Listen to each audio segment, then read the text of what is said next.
everyone, this is Married and Relevant, the Bora movement, and I'm a new Christian. Today I want to talk about from the courtship period to the wedding ceremony. From the courtship period to the wedding ceremony. Looking at the convictions, the saying yes and all those things, you think the relationship will be so smooth, everything will just be going on fine like that. It was actually smooth, but not as smooth as you think it will be. It was when I entered the relationship that I discovered that I brought some baggages from my previous relationship. In my previous relationship, the brother was a very wonderful person, a born again Christian, but there are some things I agreed to that I was not really proud of. There are some things I agreed to that I was not okay with. So I just resolved within me that any other relationship I am entering into, I am not going to allow anybody devalue me. I'm not going to allow anybody outsmart me. I'm not going to take any form of rubbish from anybody. So I decided to love with my head and not with my heart. So when this courtship started, any small thing like this, I get angry because I said I don't want to take any rubbish now. So any small thing, I get angry. But thank God for him. He was so patient with me, and that it was his patience and his character that actually won me over to his side. I just discovered that I have loved him. I have loved him to the extent that I don't even understand how the love came by. So right from the onset of the relationship, we agreed that there will be no sexual intimacy until our wedding night. Purity, we're not negotiating it. That is it. So no touching, anything that will lead us. So we actually set boundary in the relationship. We agreed that we're not going to sleep on any misunderstanding, that no matter how serious the misunderstanding is, we must settle it before we go to bed, before we sleep. We will pray nice prayers now. And you know that if you are not, if you are holding grudges against somebody, you know that God will not hear your prayer. So we know that we must settle it before we sleep. We communicate a lot. It was in Lagos, and as at that time, I've never been to Lagos. I know virtually everywhere he goes to in Lagos. He's telling me that, okay, I'm going to our head office in Ikeja. I'm on my way to Pangrove to buy this. So I know virtually everywhere he goes to in Lagos.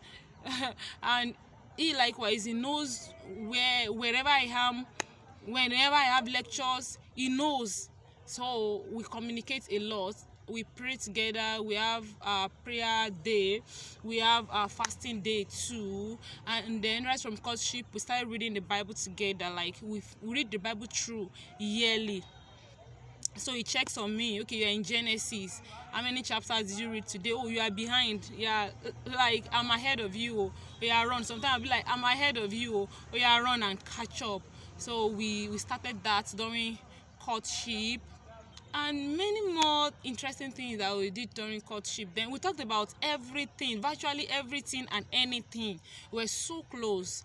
Then we planned getting married immediately after my school. Then there comes ASU strike. After my first semester, I was looking at second semester like this, and ASU strike. We had internal strike, we had ASU strike. So for 7 months in 2013, we were at home doing nothing. My parents said no wedding until graduation. So during those periods, we started buying things we need for the home. It's we paid for the suits. With the wedding gown, we started looking out for it. We started buying things that we know that we can still buy before the fixed date for us. Then God raised people for us. God used a lot of people for us. God used our family too for us to help us to make the wedding a success. And the wedding was a success. And one thing actually helped me during the wedding preparation. Then I remember one day my mom just called me and told me that, see, ìyàwó kì í bínú o, ìyàwó kì í jà o, so make sure you don't get angry with anybody o, most especially your husband. Yeah, and I just recorded that in my brain. So any form of argument like this, I try to avoid it. Anything he says, I'm always okay with it during those period of the wedding preparation. I see a lot of people, like, you argue with your spouse, it's you and him. A week after wedding, some people are still settling sorry, are still settling quarrel, they are still saying sorry, maybe no, it's not like that, it's that. Please, just try as much as possible to understand each other. See, everybody will eat rice and go. It will remain the two of you. You now start settling misunderstanding. Try and understand each other. Avoid misunderstanding when you are planning a wedding. And that was the wedding.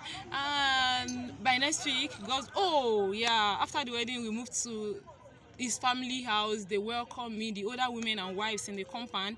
They welcomed me in the Yoruba way, and it was a very grand welcoming. I felt as home.